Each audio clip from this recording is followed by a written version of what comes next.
ఓం గం గణపతయే నమః. స్వర్ణలక్ష్మి నమస్తే అస్తు. పరబ్రహ్మ స్వరూపిణి రాజ్యం దేహి ధనం దేహి సర్వకామాంచ దేహి మే.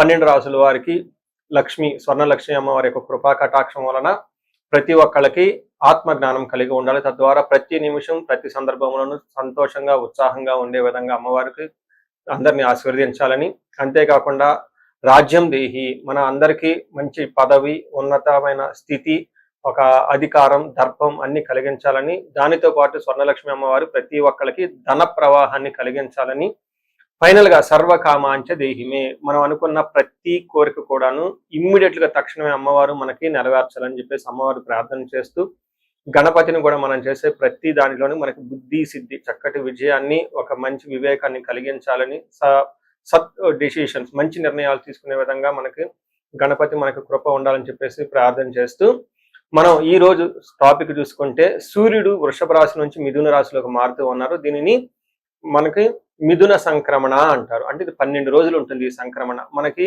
మకర సంక్రమణ, మకర రాశి ఎలానో ప్రతి నెల ఒక్కొక్క సంక్రమణ వస్తుంది. ఇప్పుడు రాబోయే సంక్రమణ మిథున సంక్రమణ అంటారు. ఇది 30 రోజులు ఉంటుంది. 15వ తారీఖు జూన్ నుంచి జూలై 15 వరకు ఉంటుంది. ఈ 15 రోజులు సూర్యుడు మిథున రాశిలో ఉండటం వలన ఏం జరుగుతుంది 12 రాశుల వారికి అని తెలుసుకున్నాం. అయితే ముఖ్యంగా సూర్యుడు మారటం వల్ల సూర్యుడు ఎలాంటి విషయాల్లో మనకి ప్రభావాన్ని చూపిస్తాడని తెలుసుకుందాం. సూర్యుడు వచ్చేటప్పటికి ముఖ్యంగా 8 రకాలైన అంశాలపైన ప్రభావాన్ని చూపుతూ ఉంటారు. అందరూ బాగా గుర్తుపెట్టుకోవాల్సింది ఏంటంటే సూర్యుడు ఆత్మకారక అంటారు. అంటే మనకి సెల్ఫ్ కాన్ఫిడెన్స్, మనకి కావాలన్న స్ట్రెంగ్త్, సోల్, ఆత్మబలం ఉండాలి కానీ సూర్యుడు చక్కగా ఉండాలి. కాబట్టి సూర్యుడు ఆత్మకారకుడు. అలానే రాజ్యకారకుడు. ఒక పదవి రావాలన్నా, గవర్నమెంట్ అథారిటీ, అడ్మినిస్ట్రేషన్ పవర్, వీటన్నీ రావాలన్నా కానీ సూర్యుడు మనకి స్ట్రాంగ్ గా ఉండాలి. అలానే పితృకారకుడు, father related elders, mentors, boss, వీళ్ళందరినీ కూడా మనకి సూర్యుడే రిప్రజెంటేషన్ చేస్తూ ఉంటారు. యశస్సు, కీర్తి ప్రతిష్టలు, గుర్తింపు. కొంతమందికి గుర్తింపు ఉంటుంది ఏ పని చేసినా, కొంతమందికి ఏ పని చేసినా గుర్తింపు అనేది ఉండదు. ఈ గుర్తింపు లేకపోవడం కూడా కారణం కూడా సూర్యుడు వాళ్ళ జాతకంలో సరిగ్గా లేకపోవడం అని గమనించుకోవాలి. పదవి, అధికారం అంటే మీకు ఒక స్టేటస్, అంటే ఒక లేబుల్, మేనేజర్ నుంచి హైయర్ మేనేజర్, వైస్ ప్రెసిడెంట్, ఇలా ఒక్కొక్క లెవెల్ బై లెవెల్ ఎదుగుతూ ఉంటారు. అలాంటి పదవి, పొజిషన్ మీకు రావడానికి కూడా కారణం సూర్యుడు అని తెలుసుకోవాలి. అంతేకాకుండా అధికారం, పవర్, లీడర్షిప్, కమాండింగ్ పవర్. మీరు ఒక పని చెప్తే ఎదుటి వాళ్ళు చేయగల సామర్థ్యం అంతా కూడాను సూర్యుడు మెట్టే మీ జాతకంలో డిసైడ్ అవుతూ ఉంటుంది. తేజస్సు, ఆరోగ్యం, మంచి గ్లోరీ ఉంటుంది, మీకు ఎనర్జీ ఉండాలి, బ్రిలియన్స్, చాలా చక్కగా మీ ఫేస్ అంతా ఎప్పుడు కలగా ఉత్సాహంగా ఉండాలి. దానికి కూడా కారకుడు సూర్యుడు. ముఖ్యంగా లాస్ట్ లో ఆరోగ్య ప్రదాత, సూర్యుడిని ఆరోగ్యం ఇచ్చే వాళ్ళు అంటారు. ఎవరి జాతకంలో అయితే సూర్యుడు సరిగా ఉండరో వాళ్ళకి అనారోగ్యంతో బాధపడుతూ ఉంటారు. ఎవరికైతే సూర్యుడు చాలా జాగ్రత్తగా ఉచ్చ స్థానంలో ఉంటారో చక్కగా వాళ్ళకి హెల్తీగా ఉంటారు, ఫిజికల్ గా చాలా స్ట్రాంగ్ గా ఉంటారు, ఒక పవర్ వాళ్ళలో ఉంటుంది అని తెలుసుకోవాలి. ఇలా 8 రకాలైన ముఖ్యమైన కారకాలు ప్రతి ఒక్కళ్ళ జీవితంలో సూర్యుడు అనేది ప్రభావాన్ని చూపిస్తూ ఉంటారు. అయితే ఈ సూర్యుడు మిథున రాశిలో ఉండటం వల్ల ఇప్పటి వరకు మనం చెప్పుకున్న విషయాల్లో కొందరికి అనుకూలంగా ఉంటుంది, కొందరికి ప్రతికూలంగా ఉంటుంది. ఏ రాశుల వాళ్ళకి అనుకూలంగా ఉంటుంది, ఏ రాశుల వాళ్ళకి ప్రతికూలంగా ఉంటుందో మనం చూద్దాం. వృశ్చిక రాశి వాళ్ళు ఈ 30 days చాలా జాగ్రత్తగా ఉండాలి. ముఖ్యంగా జూన్ 15 నుంచి జూన్ 25 వరకు ఉన్న 10 రోజులు ఏదైతే ఉందో కొంచెం చాలా కేర్ఫుల్ గా, అటెన్షన్ గా ఉండటం చాలా ఇంపార్టెంట్. ఎందుకంటే సూర్యుడు 8వ స్థానంలో ఉండటం అంత మంచిది కాదు. అటు సూర్యుడు 8వ స్థానాన్ని కొంచెం అన్ఎక్స్పెక్టెడ్ గా చేంజెస్ ఉండే అవకాశం ఎక్కువగా ఉంటుంది.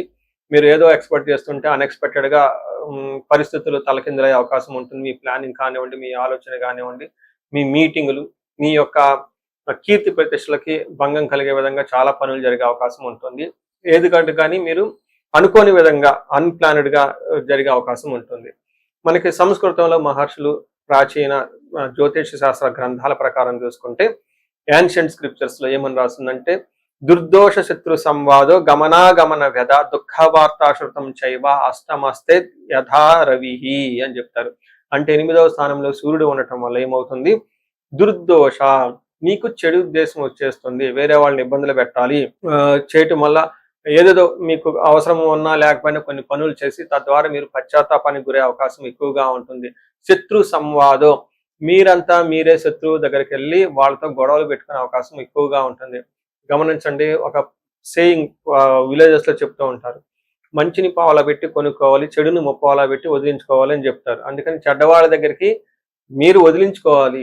లేదంటే మీరు కావాలని వాళ్ళ దగ్గరికెళ్తే వాళ్ళు మీతో గొడవలు పెట్టుకొని మిమ్మల్ని కీర్తి ప్రతిష్టలు భంగం చేసే అవకాశం ఎక్కువగా ఉంటుంది. దుష్టుడికి దూరంగా ఉంటారు కాబట్టి దూరంగా ఉండండి. కొన్నిసార్లు చెడు ఉద్దేశం వాళ్ళ మనసులో పెట్టుకొని మంచిగా నటిస్తూ మిమ్మల్ని కావాలని మీ యొక్క ఇన్ఫర్మేషన్ తీసుకొని మీ దగ్గర ఉన్న ఇన్ఫర్మేషన్ సీక్రెట్స్ అన్ని లాక్కొని బయటికెళ్ళిపోయి వాళ్ళు బహిర్గతం చేసి మిమ్మల్ని అడ్వాంటేజ్‌గా తీసుకునే అవకాశం ఎక్కువగా ఉంటుంది. మీ వీక్‌నెస్‌ని ఎదుటి వాళ్ళు ఎన్‌కాష్‌మెంట్ చేసుకునే అవకాశం కూడా ఎక్కువగా ఉంటుంది ఈ టైంలో.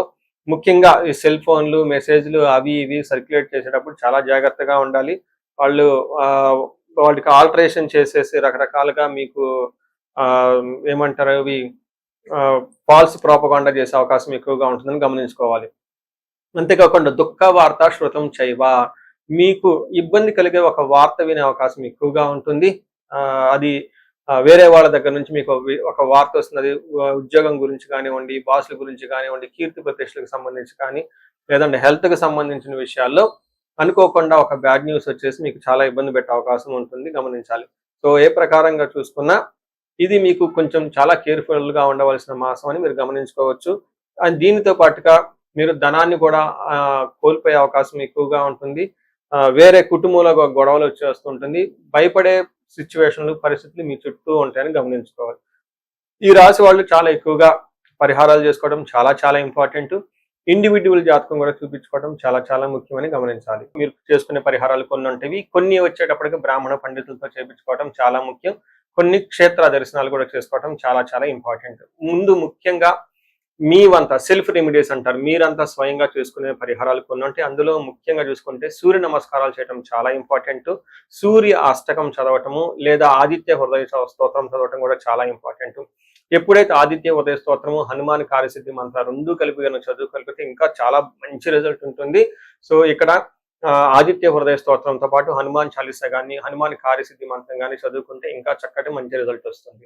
సో ఇవన్నీ మీరు చేసుకునే మీ వరకు మీరు చేసుకోవచ్చు. ఇంకా టెంపుల్స్‌కెళ్ళేసి అక్కడ నవగ్రహాల చుట్టూ తిరిగి గోధుమలు గనక దానం చేయగలిగితే సద్బ్రాహ్మణులకి, సత్పురుషులకి చేయగలిగితే ఇంకా మీకు చక్కటి మంచి రిజల్ట్ వస్తుందని గమనించుకోవాలి. సో అది మీ వరకు చేసుకోగలుగుతారు. మీ ద్వారా కాకుండా కొన్ని సమస్య తీవ్రంగా ఉంటే పండితుల్ని కలిసి లేదంటే మా ద్వారా అపాయింట్మెంట్ తీసుకొని జాతక చక్రం కూడా చూపించుకొని చేపించుకోవడం చాలా ఉత్తమం.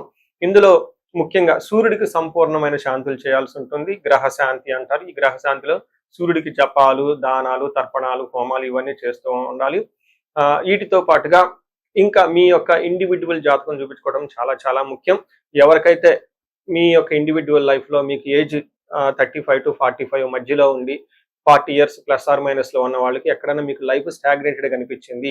అప్పటిదాకా సక్సెస్‌ఫుల్ ట్రాక్ రికార్డ్ ఉండి ఇక్కడెందుకో ఆగిపోయారు, గ్రోత్ లేదని మీకు అనిపిస్తే ఒక్కసారి కాల్ చేసి అపాయింట్మెంట్ తీసుకోండి. మీ జాతకం చెక్ చేసుకోండి. నేను 35-45 ఏజ్ గ్రూప్ రీసెర్చ్ గ్రూప్‌గా చేస్తూ ఉన్నాను. చాలా మంది పీపుల్ మిడ్ లైఫ్ క్రైసిస్ అని చెప్పేసి ఇక్కడ ఆగిపోతూ ఉంటారు. చాలా మందికి డైవర్స్ అవుతూ ఉంటుంది. సడన్‌గా కెరీర్‌లో బ్రేక్ వస్తూ ఉంటుంది. సో ఈ మిడ్ లైఫ్ క్రైసిస్‌ని మన ఆస్ట్రాలజీ, వేదిక్ ఆస్ట్రాలజీ ఎలా డీల్ చేస్తుంది, దాంట్లో ఏమేమి ఉంటాయి అని చెప్పి తెలుసుకోవచ్చు. ముఖ్యంగా జ్యోతిష శాస్త్రం ప్రకారం గ్రహ శాంతులు అని ఉంటాయి, గ్రహ దోషాలు అని ఉంటుంది. మీ యొక్క అంతర్దశలు, దశలు తెలుసుకొని వీటిల్లో ఏదైనా ఒక గ్రహం దోషం ఉండటం అయితే మీరు స్టాగ్నేటెడ్ అయిపోతారు. దాన్ని ఎలా బయటకు రావాలని పరిహారాలు తెలుసుకోవాలి. వీటితో పాటుగా మీకు ఏమైనా శాపాలు ఉంటే పితృశాపం, కాలసర్ప దోషము, ఇలా మాతృశాపం, స్త్రీ శాపం ఇంకా ఏమైనా యాక్టివ్‌గా శాపాలు ఉన్నాయా? ఈ శాపాలు ఉండటం వల్ల కూడాను మీరు లైఫ్‌లో గ్రోత్ లేకుండా ఆగిపోయే అవకాశం ఉంటుంది. సో ఎవరికైనా సరే ఎలాంటి ప్రాబ్లమ్ ఉన్నా ధనానికి ఇబ్బంది పడిపోతూ ఉంటే స్వర్ణలక్ష్మి విశేష హోమం చేపించుకోండి. మీకు వీసా స్టాంపింగ్, H1B లైక్ ఉద్యోగంలో ఎక్కడన్నా బ్రేకులు వచ్చి ఆగిపోతూ ఉన్నా, ఆ ఫైనల్ రౌండ్ దాకా వచ్చి మధ్యలో ఎక్కడన్నా ఆగిపోయినా గానీ మీకు ఇలాంటి వాళ్ళకు కూడాను మన్యు పాశుపత అభిషేకము, రుద్రాభిషేకం చేపించుకోవడం చాలా చాలా ఇంపార్టెంట్. భార్యాభర్తల మధ్య గొడవలకు అన్యోన్య దాంపత్య పాశుపతం చేపించుకోవటం, ఎవరికైనా సర్పాలు, కాలసర్ప దోషాలు, మహాకాలసర్ప దోషాలు అంటే కాలసర్ప దోష నివారణ పూజలు, పితృదోష నివారణ పూజలు మీ యొక్క జాతకం చూసుకొని ఇవన్నీ చేసుకోవటం వల్ల జీవితంలో 10 రెట్లు ఖచ్చితంగా వెళ్ళే అవకాశం ఎక్కువగా ఉంటుందని గమనించుకోవాలి. మీ అందరికీ అష్టైశ్వర్యాలు కలగాలని, భోగభాగ్యాలు కలగాలని చెప్పేసి కోరుకుంటున్నాను. నమస్తే.